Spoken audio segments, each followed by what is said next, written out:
It's time to accelerate. Hi, I'm your host, Andy Paul.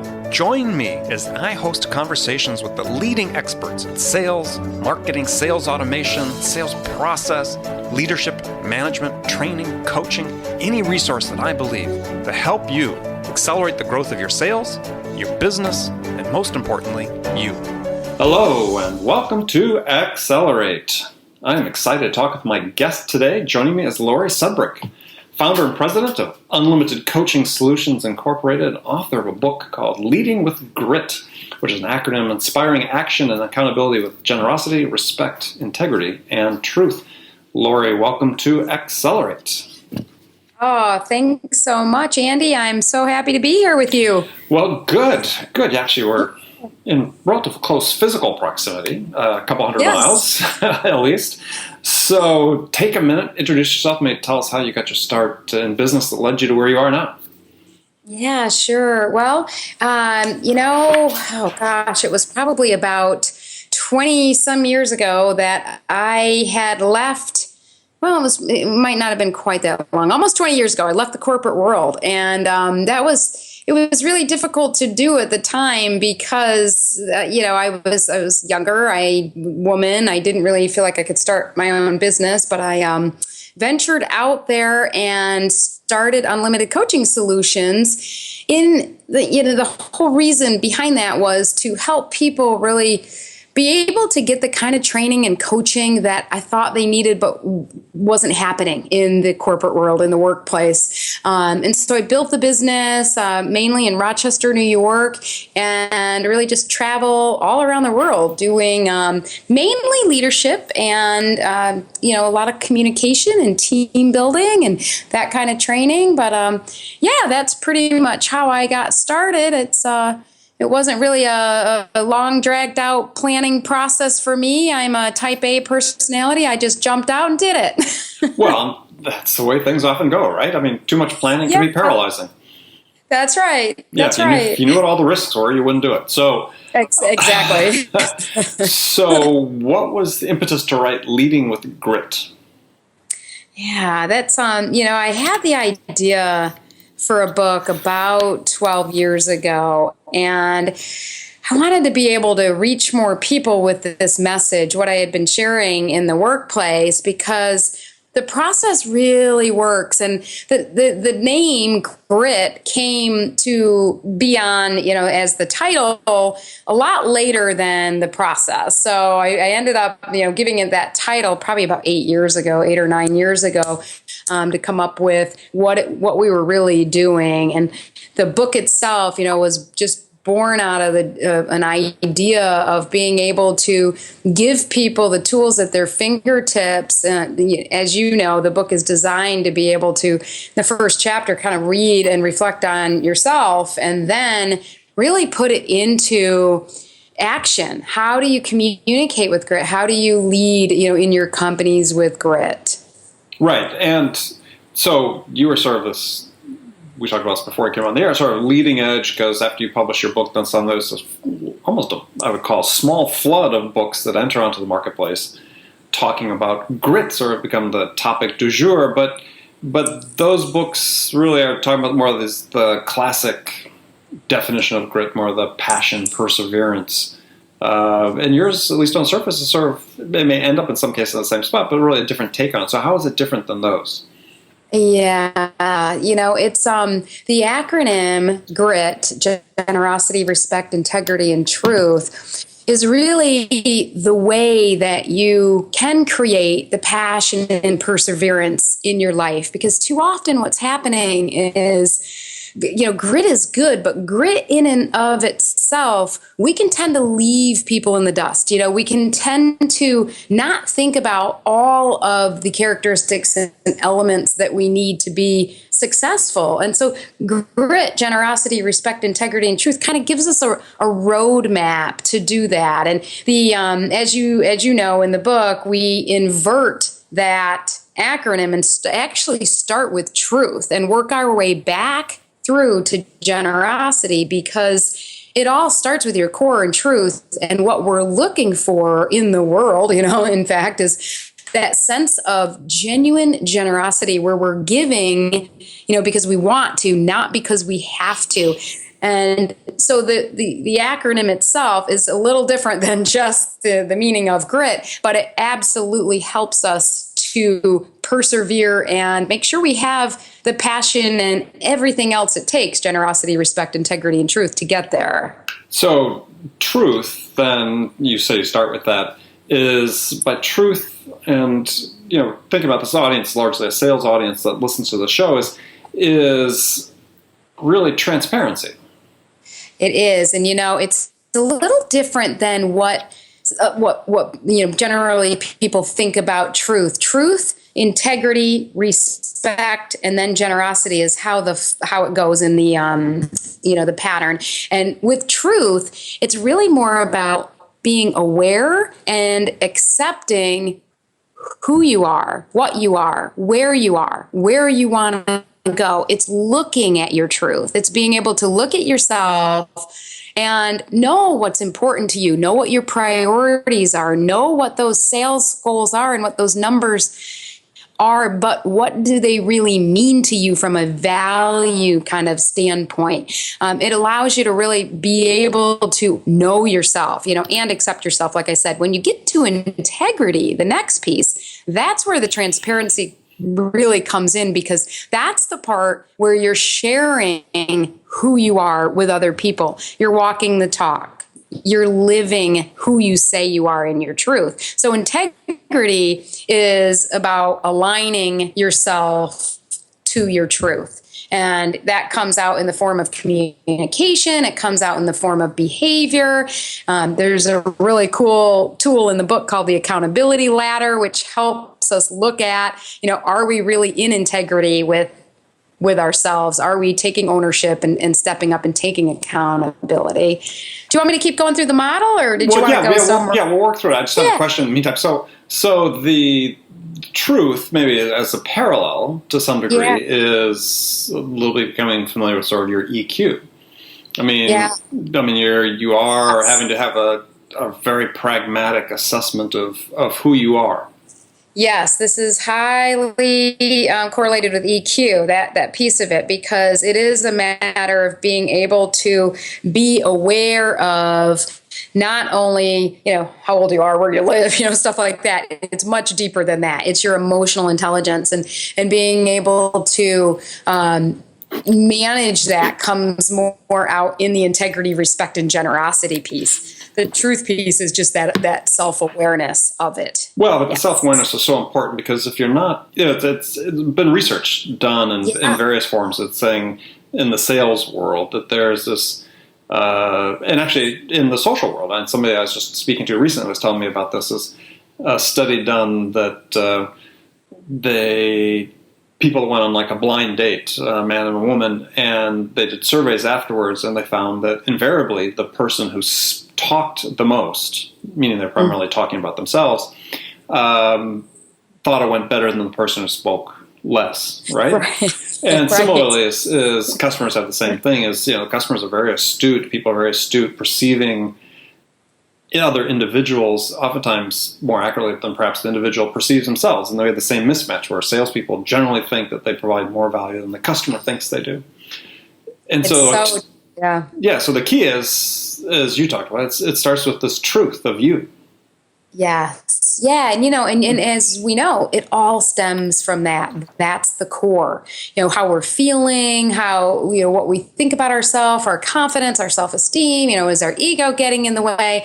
All of that is in our truth. And if we're aware of it, then we'll be able to act in integrity. We'll be able to act with respect, and we'll be able to give in the right ways. So when we're in integrity, we're aligning with that truth, we're able to communicate in a way that can really, be transparent in the right way and also show respect. And you can see how it leads perfectly into respect. So it's a bit linear, the model, but it's also, as we know, intertwined, and each one of these characteristics stand very, as critical characteristics on their own.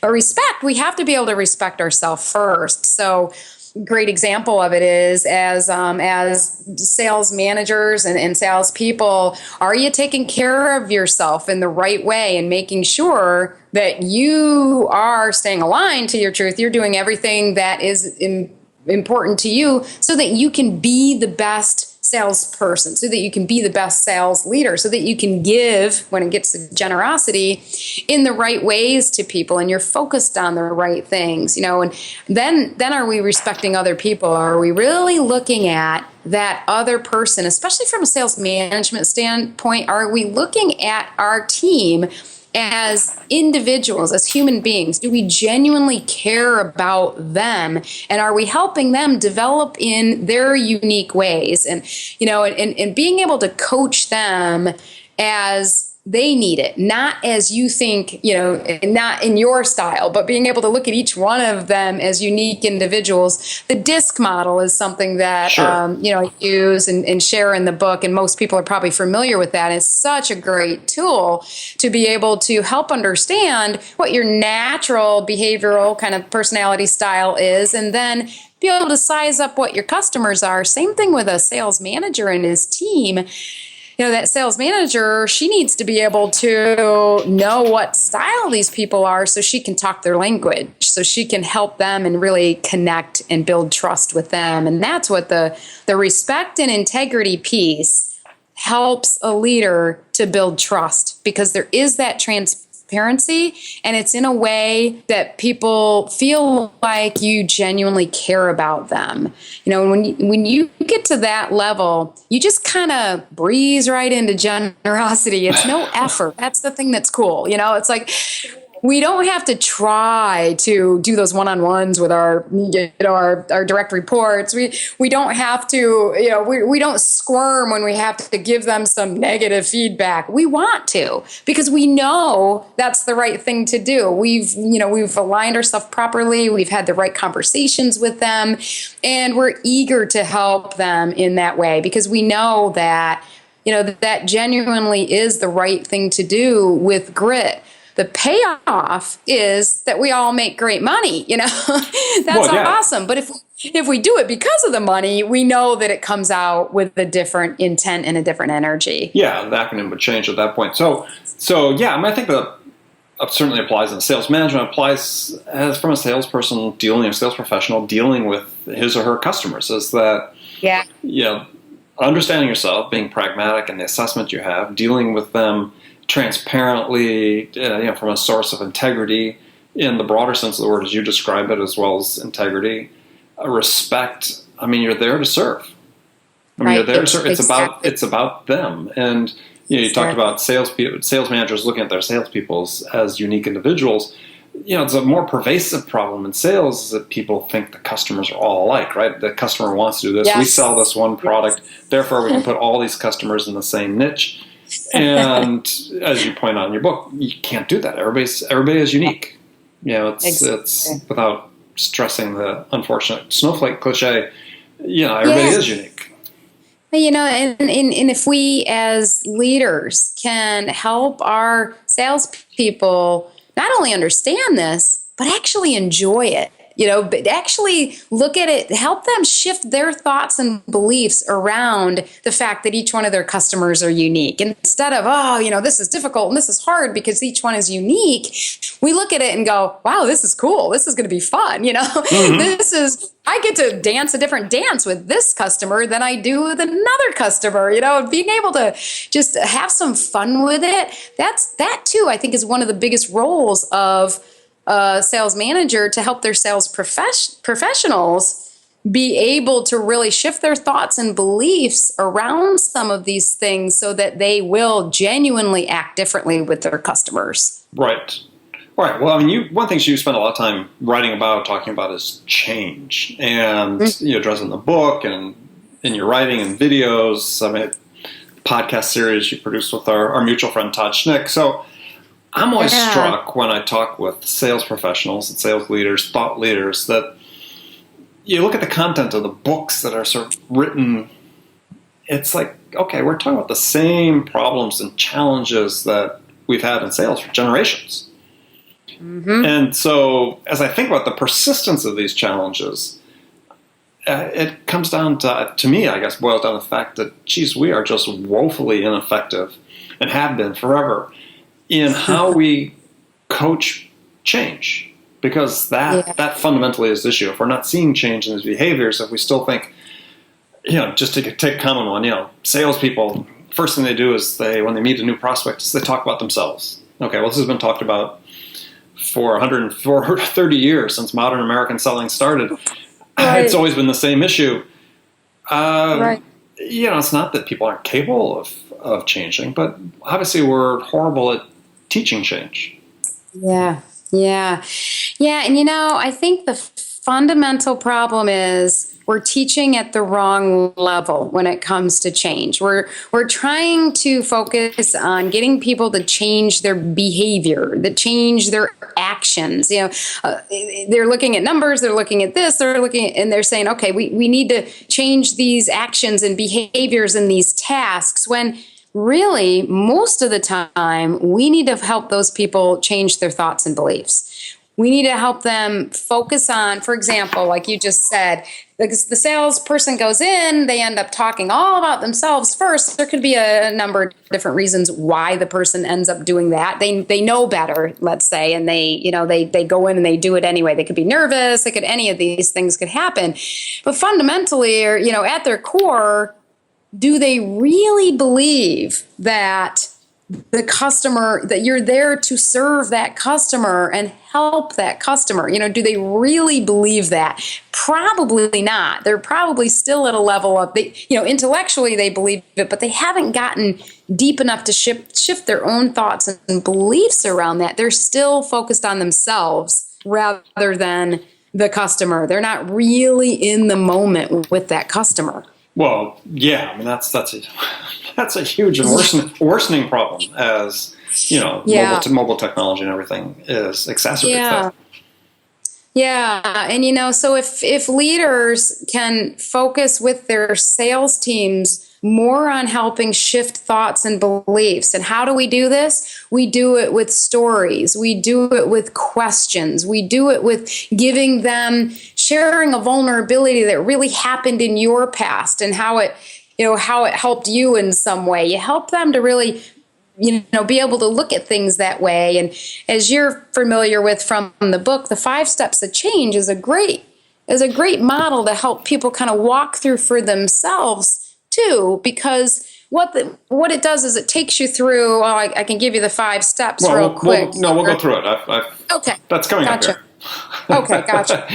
But I think to your point is, and maybe sort of leading into this is that I think that one of the issues that sort of relates to this idea of change being hard to take hold is that this assumption, this thought and belief, to use your terms, that it has to be done on an institutional level down to the personal level, as opposed to starting at the personal level. And, people taking responsibility for the changes themselves. Yeah. You're spot on. That's a huge mistake that we make, because it does, if it happens with each individual, that's the way you're going to see the change happen. Trying to make the change at that, that umbrella level. It doesn't happen that way. Change happens one person at a time. We have to, we shift inside. We take ultimate responsibility. We take ownership. We take, accountability for this. And that's when things really start to shift. Okay, so let's use that as the cue then to start talking about your 5 steps to a change. Sure. And there are 5. We'll sort of go through them one at a time. I mean, just their awareness, desire, how, taking action, perseverance. Well, let's start with awareness. So let me sort of preface it by asking the question maybe a little different. So aren't we sort of living, and maybe even our time isn't specifically unique, but perhaps aren't we living in a time where change is always needed? I mean, the pace of technology and the way our life is evolving and so on, there is no such thing as standing still. Exactly. Yeah. What is the old adage? The only thing that's constant is change, right? Mm-hmm. And yeah, and it's to me, it's more about our attitude about change, our thoughts and beliefs about change. How are we feeling about that? And do we even, use the 5 steps of change for this? And you just look at you as an awareness. Using awareness, you'd look at yourself and you'd say, wow, what am I really feeling right now when change comes at me?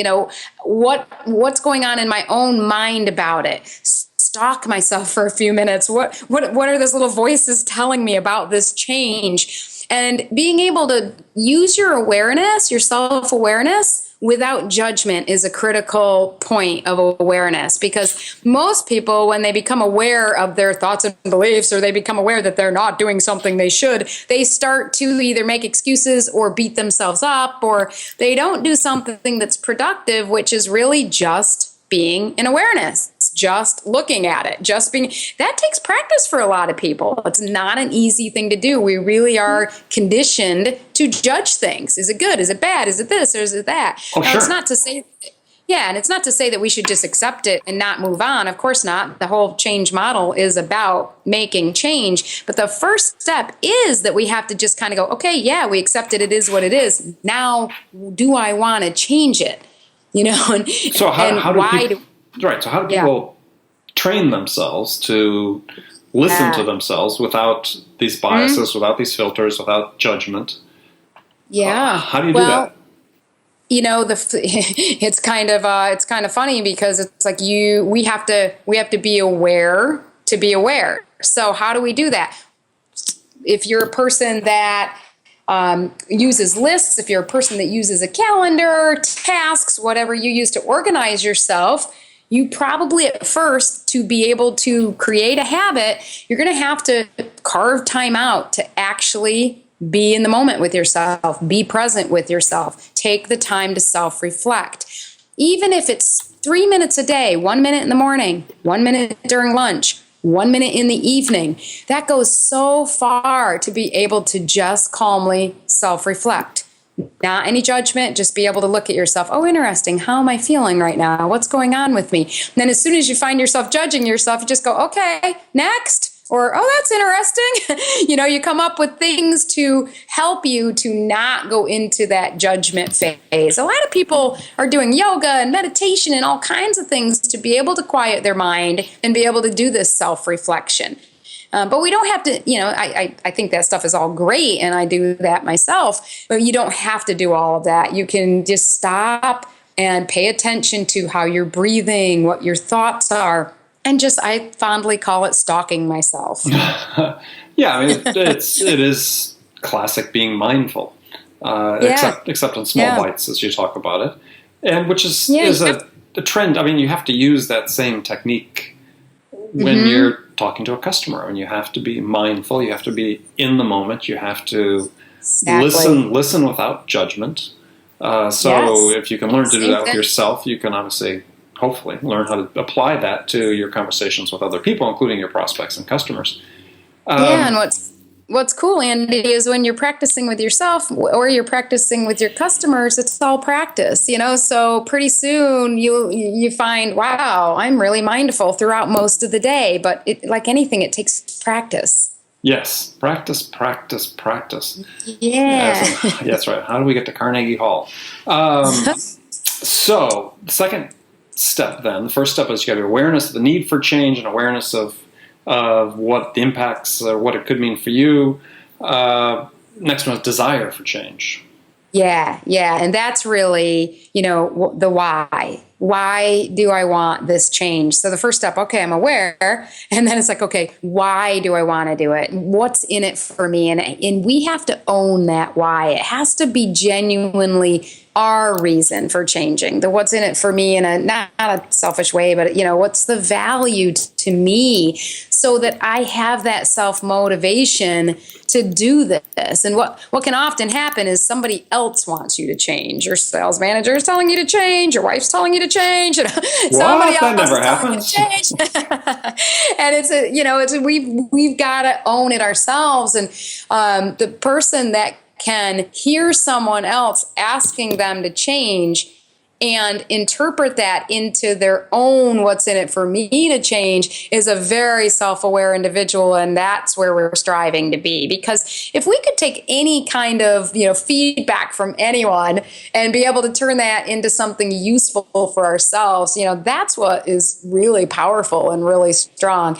But, going back to just the simple model and desire, it's all about finding the what's in it for you. So, to be able to stop and really be present in the moment, to be able to listen and ask great questions in your sales interview. What's in it? What's in it for you to do that? Why should you do that?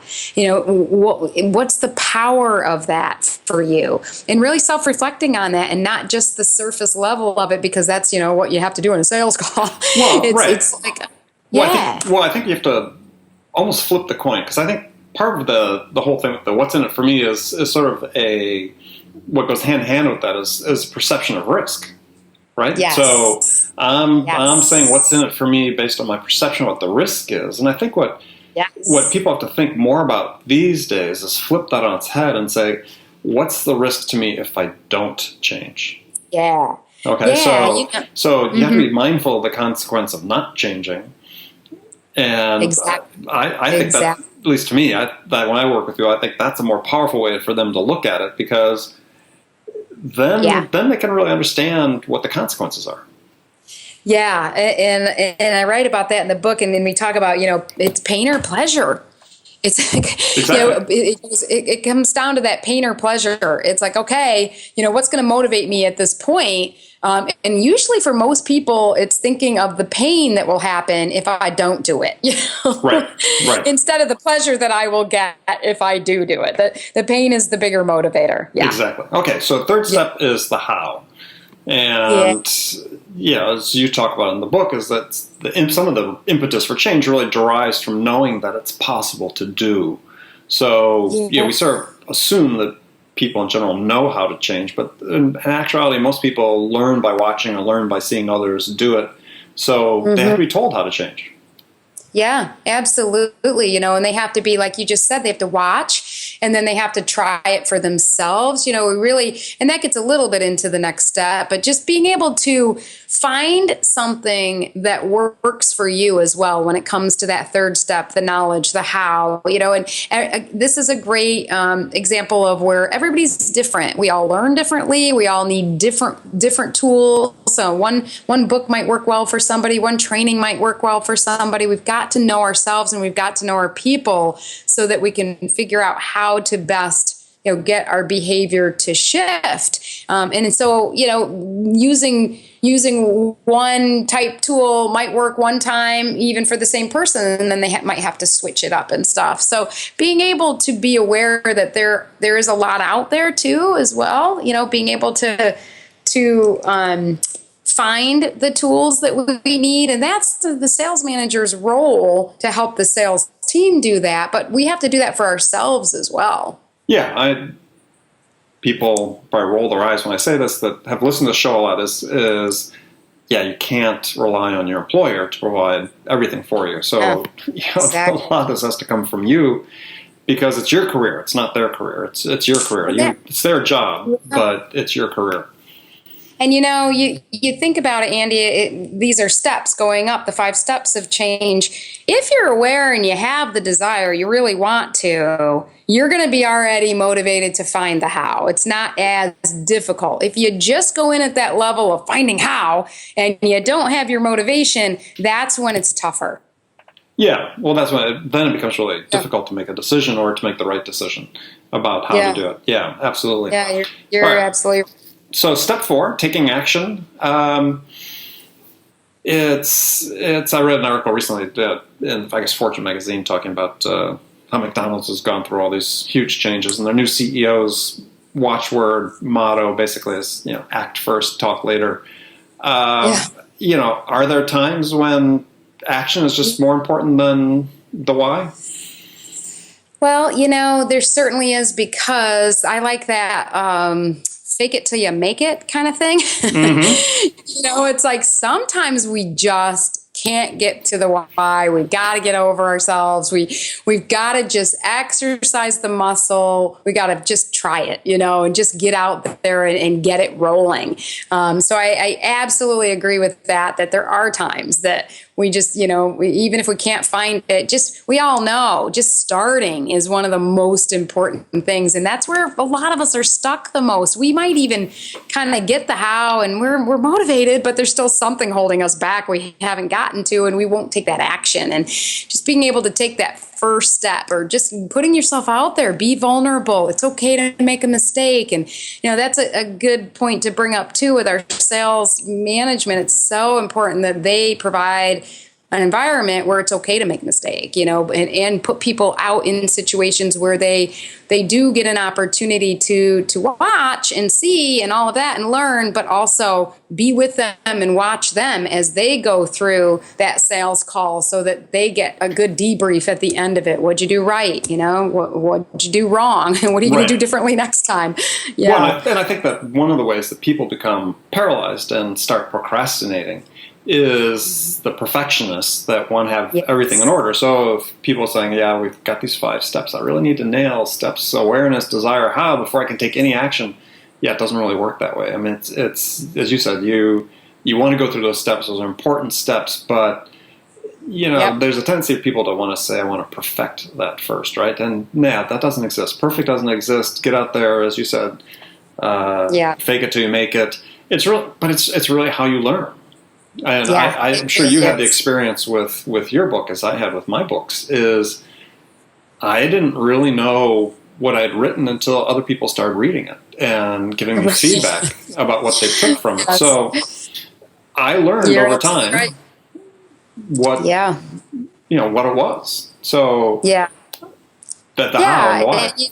And even when you have, using the book as an example, as an author, most authors will know, even when you have the desire to write the book, especially your first book, and I haven't been to my second book yet, but we have the motivation. We know as much as we can about the how, but it's still hard to take action sometimes. It still can be difficult to do. So it's not that we're just going to breeze through it, and there is still going to be an element of discipline, and it's not just okay, I want to do it, I know how to do it, boom, I'm going to do it. We're going to have those stumbling blocks. It gets to the 5th step of the change, which is back to the old-fashioned grit, which is perseverance. That's right. Yeah, you fall off the horse, you get back on. That what you tried didn't work, you try something else, or you try it again, or you go back and you practice, or you get feedback, or and we don't give up. It's being able to loop back down around the steps that we might need. Maybe we need a little shot of motivation. Maybe we need a different method. Maybe we need some more practice. Maybe we need some more self-awareness, but to keep going, because there really is no other alternative. You're going to keep going one way or another, so you might as well go up. Well, and if you've done the work and you have the why, you have this goal in mind, this objective, and you understand what the risks are of not making the change, and you've got some senses to the how, and you start putting the how into place, and it doesn't quite work the way you want, that's not a sign to stop. That's a sign to keep going and working to perfect it, because any change in habit, change in behavior, it takes practice. We talked about it before. It takes practice. And you want to become really good at being responsive in sales. Well, hey, you completely control that. But the first times you do it, you're not going to perfect the habit from day one. Unlikely. So practice. Yeah, absolutely. Lots of practice and having fun with it. That's the thing I think is important too, because life's too short. We need to loosen up, have a little bit of fun, lighten up, and enjoy the ride, because when we do that, the energy that we have is so much more attractive than when we're forcing everything all the time. Right. And to that point is I think as sales professionals, we have to understand, because we're putting ourselves out there all the time, though we do as well as authors and podcasters and so on, is you have to ask yourself and answer the question, what's the worst that can happen? Yeah. Yeah. And Exactly. to your point about having Yes. fun, the worst that can happen is usually not very bad. So, Yeah. so why not have fun with it? Yeah, exactly. Absolutely. I know, in my own personal life, just being able to take the time to really self-reflect, and get to know myself and lighten up and have some fun. I've been so much more happy and successful in the last 10 years of my life than I was when I was just killing myself and working crazy hours and just all driven by the numbers, it's almost ironic because it feels like you should have to work really, really hard. And now it's like, yeah, I'm pretty happy and enjoying myself. I still work really hard, but it's different. The effort and the energy that I put in feels more natural than forced. Well, and I would, without psychoanalyzing you, I would say the reason for that is you discovered the why. Yes, exactly. That's the difference. So, And so now we get to the last segment of the show, Laurie, where I've got some standard questions I ask all my guests and put them to the test a little bit. So the first one is a hypothetical scenario in which you've just been hired as the new vice president of sales at a company whose sales have stalled out and flatlined, slumped, or whatever, and CEO is anxious to get things unstuck and back on track. So your first week on the job, what 2 things could you do that would have the biggest impact?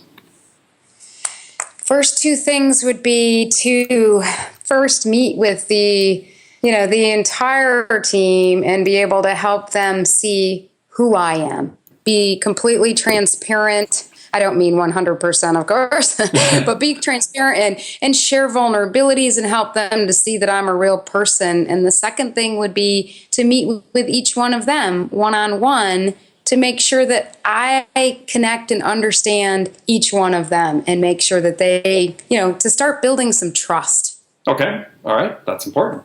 So some rapid fire questions for you. Give 1-word answers or elaborate if you wish. So when you, Laurie, are out selling your services, what's your most powerful sales attribute? I'd say relating to people. Okay. So who's your sales role model? And Jeffrey Gitomer, I love him. Okay, good guy. Yeah, I just interviewed him again yesterday. So, Cool. Other than your own book, what's one book you'd recommend every salesperson read? Yeah, it's not a sales book. It's The 4 Agreements by Don Miguel Ruiz. Yeah, that's been recommended before. Okay, awesome. Excellent. And why do you like that one? I have one more for you. Sure. The only little prayer you need. It's about getting over your fears. The only little prayer you need. And who wrote that? And it's Deborah. I'm going to forget her last name. Englert, I think it is. If you, on Amazon, the only little prayer you need, it will come up. All right, we'll get the author's name in the show notes page of the podcast so people can get that. Last question. This is always a tough one for people. What music's on your playlist today? Oh my gosh, definitely. You might laugh at this one, but and this is what's so funny because I can't even remember the guy's name right now, what I was just listening to. So I'm going to give you a different one. Let's see, Tom Petty. Tom Petty, okay. I just had a new guy on there and I can't remember his name. Bummer. Oh, okay. Well, if you remember, you can drop me an email. I'll let you know. I'll put it on the show notes page. So, Laurie, it's been great to have you on the show. Tell folks how they can connect with you. You can connect with me at leadingwithgrit.com. And of course, you can look me up, Laurie Sudbrink, on LinkedIn and Facebook and Twitter. And, feel free to take our free grit assessment as well. It's electronic, it's online, it's at leadingwithgrit.com, grit assessment. Okay, great. Thank you for being on the show. And again, friends, remember, make it a part of your day every day to deliberately learn something new to help you accelerate your success. And easy way to do that is to make this podcast accelerate a part of your daily routine, whether you listen to commute in the gym or make it part of your morning sales meeting. That way you won't miss any of my conversations with top business experts like my guest today, Laurie Sudbrink, who shared her expertise of how to accelerate the growth of your business. So thanks for joining me. Till next time, this is Andy Paul. Good selling, everyone. Thanks for listening to the show. If you like what you heard and want to make sure you don't miss any upcoming episodes, please subscribe to this podcast on iTunes or Stitcher.com. For more information about today's guest, visit my website at andypaul.com.